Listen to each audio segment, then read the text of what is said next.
বিসমিল্লাহির রহমানির রহিম।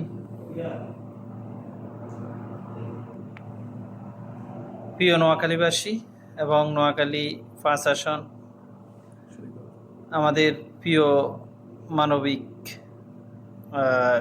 শওকত ভাই, যে উনি নির্বাচনের জন্য দাঁড়াইছে, বিশেষ করে ওনার মার্কা কলম। আশা করি নোয়াখালীবাসী এবং নোয়াখালী ৫ আসন সর্বস্তরের জনগণ আমাদের মানবিক শওকত ভাই নির্বাচিত করলে ইনশাল্লাহ আমাদের যেই বাংলাদেশে যেই মানব সেবা, এই মানব সেবা জন্য অনেক অবদান রাখবে এবং তার বাংলাদেশে অনেক অবদান আছে। বাংলাদেশের ৬৬ জেলার মাধ্যমে অনেক জেলার ওনার চিকিৎসা দেওয়ার মতো তার অনেক পেশেন্ট আছে। তো আমি মনে করি উনি যদি জাতীয় সংসদে যায় বা উনি নির্বাচিত হয়ে জাতীয় সংসদে যায়, বিশেষ করে মানবিক কাজে ওনার সবচাইতে বড় অবদান থাকবে। তো আমরা যারা আছেন নোয়াখালী ৫ আসনের, আপনাদের বর্তমান বিবেচনা সব কিছু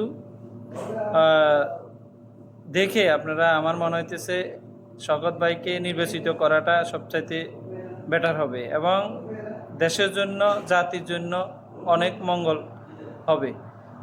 তো আপনারা যারা ভোটার আছেন সবাই মানবিক পুলিশ ভাই আপনার মূল্যবান ভোটটা দিয়ে তারে জয়যুক্ত করুন।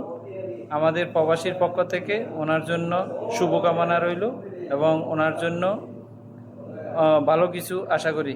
আসসালামু আলাইকুম।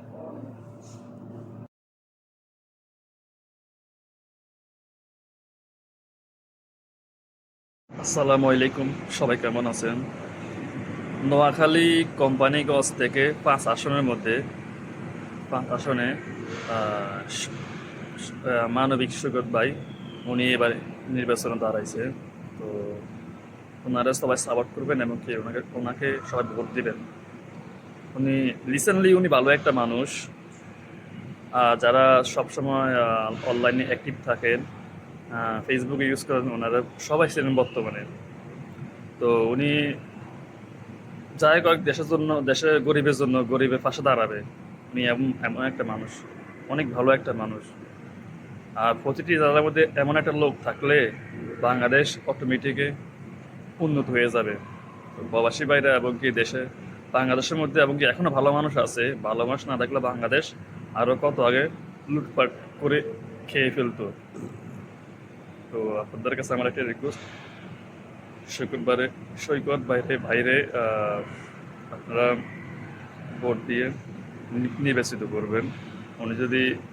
উনি যদি ফার্স্ট হয়, দেশের জন্য, গরিব মানুষের জন্য, অনেক গরিব মানুষের পাশে দাঁড়াবে। এটা ১০০%।